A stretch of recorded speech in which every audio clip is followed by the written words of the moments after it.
यह हिंदुओं की आस्था का विषय है। आस्था पर चोट से देश कमजोर होता है। कोर्ट ने कहा, गोमांस खाना किसी का मौलिक अधिकार नहीं है। जीभ के स्वाद के लिए जीवन का अधिकार नहीं छीना जा सकता।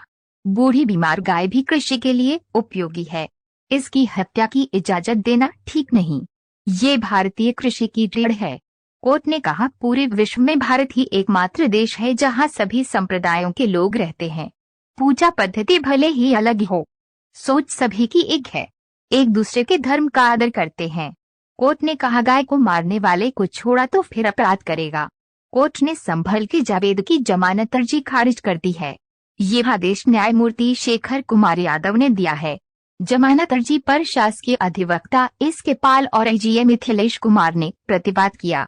याची पर साथियों के साथ खिलेंद्र सिंह की गाय चुराकर जंगल में अन्य गायों सहित मारकर मांस इकट्ठा करते टार्च की रोशनी में देखे जाने का आरोप है। 8 मार्च 21 से जेल में बंद है। शिकायतकर्ता ने गाय के कटे सिर से पहचान की। आरोपी मोटरसाइकिल छोड़कर भाग गए।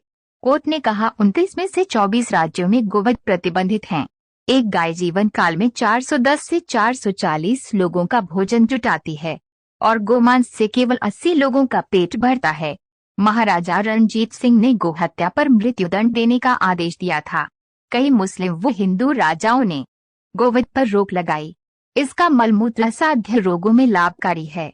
गाय की महिमा का वेदों पुराणों में बखान किया गया है। रसखान ने कहा, जन्म मिले तो नंद की गायों के बीच मिले। गाय की चर्बी को लेकर मंगलवार पांडे ने क्रांति की। संविधान में भी गो संरक्षण पर बल दिया गया है।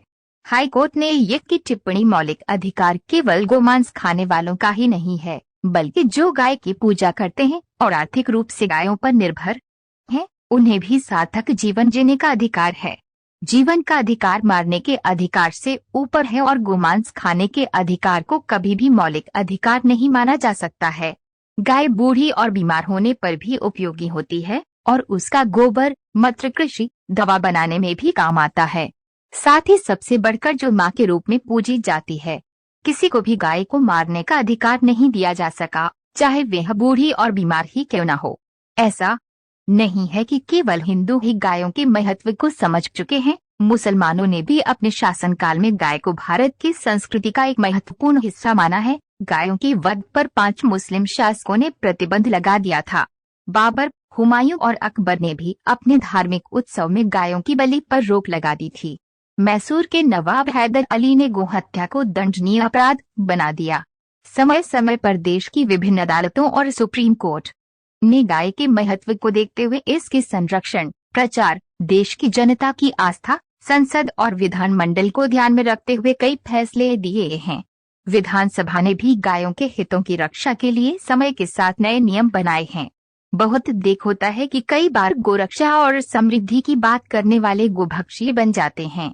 सरकार गौशाला का निर्माण भी करवाती है, लेकिन जिन लोगों को गायों की देखभाल का जिम्मा सौंपा गया है, वे गाय की देखभाल नहीं करते हैं। ऐसे कई उदाहरण हैं जहां गौशाला में गायों की भूख और बीमारी से मौत हो जाती है। उन्हें गंदगी के बीच रखा गया है। भोजन के अभाव में गाय पॉलीथीन खाती है और परिणाम स्वरूप बीमार होकर मर जाती है।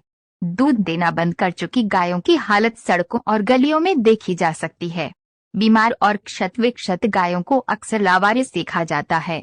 ऐसे में बात सामने आती है कि वे लोग क्या कर रहे हैं जो गाय के संरक्षण के विचार को बढ़ावा देते हैं। कभी कभी 1-2 गायों के साथ फोटो खिंचवाने से लोग सोचते हैं कि उनका काम हो गया, लेकिन ऐसा नहीं है। गाय की रक्षा और देखभाल सच्चे मन से करनी होगी और सरकार को भी उनके मामले पर गंभीरता से विचार करना होगा। देश तभी सुरक्षित रहेगा जब गायों का कल्याण होगा, तभी देश समृद्ध होगा। खास तौर पर जो लोग महज दिखावा करके गाय की रक्षा की बात करते हैं, उन्हें गोरक्षा को बढ़ावा देने की उम्मीद छोड़नी होगी। सरकार को भी संसद में एक विधेयक लाना होगा और गाय को राष्ट्रीय पशु घोषित करना होगा और गायों का नुकसान पहुंचाने की बात करने वालों के खिलाफ सख्त कानून बनाना होगा। गौशाला आदि बनाकर गोरक्षा की बात करने वालों के लिए भी कानून आना चाहिए, लेकिन उनका गौरक्षा से कोई लेना देना नहीं है। उनका एकमात्र उद्देश्य गौरक्षा के नाम पर पैसा कमाना है। गौरक्षा और संवर्धन किसी एक धर्म के बारे में नहीं है, बल्कि गाय भारत की संस्कृति है और संस्कृति को बचाने का काम देश में रहने वाले हर नागरिक का है। चाहे वह किसी भी धर्म या पूजा का हो।